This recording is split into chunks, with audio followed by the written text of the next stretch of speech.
Hi friends, எல்லாரும் எப்படி இருக்கீங்க? இன்னைக்கு நான் என்ன செய்ய போறேன்னா கத்திரிக்காய் பொரியல் தான் செய்ய போறேன். அது சாம்பாருக்கு, காரக்குழம்புக்கு, கீரைக்கு எல்லாத்துக்குமே நல்லா இருக்கும். வாங்க எப்படி செய்யலாம்னு பார்க்கலாம்.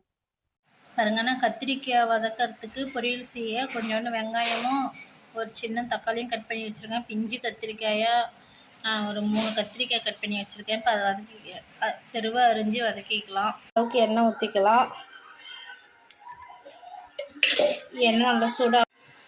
எண்ணெய் நல்லா சூடாயிடுச்சு. அதில் ஒரு டீஸ்பூன் கடுகு சேர்த்துப்போம்.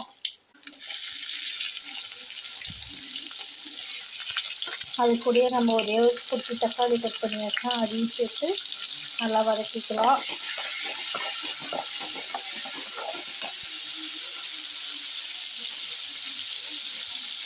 அது கூட கொஞ்சோண்டு கருவேப்பிலை சேர்த்துப்போம்.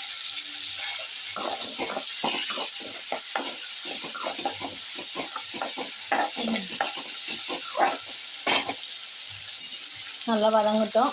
அது கொஞ்சோண்டு உப்பு சேர்த்துக்கலாம். தேவையான அப்புறமா சேர்த்துக்கலாம். நான் கொஞ்சம் தான் சேர்த்துருக்குறேன்.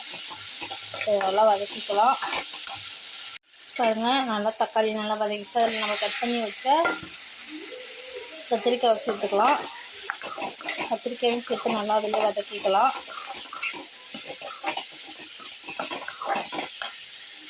பாருங்கள், நல்லா வதங்குது. இப்போ நம்ம இதுக்கு காரத்துக்கு தேவையான அளவுக்கு மிளகாத்தூள் சேர்த்துப்போம்.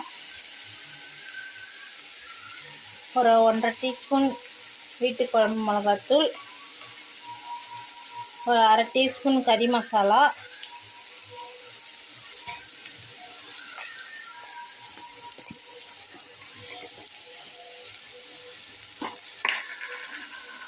ஒரு 1/4 டீஸ்பூன் மஞ்சள்தூள். இப்போ இதெல்லாம் வச்சு சேர்த்து நல்லா வதக்கிக்கலாம்.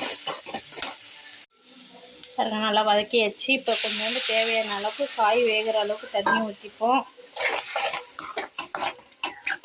இதை நல்லா ஒரு சிம்மிலே வச்சு 5 நிமிஷம் நல்லா வேக விடலாம்.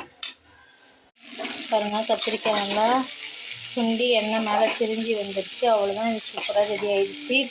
இது நம்ம வச்ச மோர் குழம்புக்கும் கீரைக்கும் போட்டு சாப்பிட்டா அவ்வளோ ஒரு டேஸ்ட்டாக இருக்கும். இன்னைக்கு நான் செஞ்ச மாதிரியே நீங்களும் வீட்டில் கத்திரிக்காய் பொரியல் செஞ்சு பாருங்கள். என் வீடியோ பிடிச்சிருந்தா என் வீடியோவை சப்போர்ட் பண்ணுங்கள்.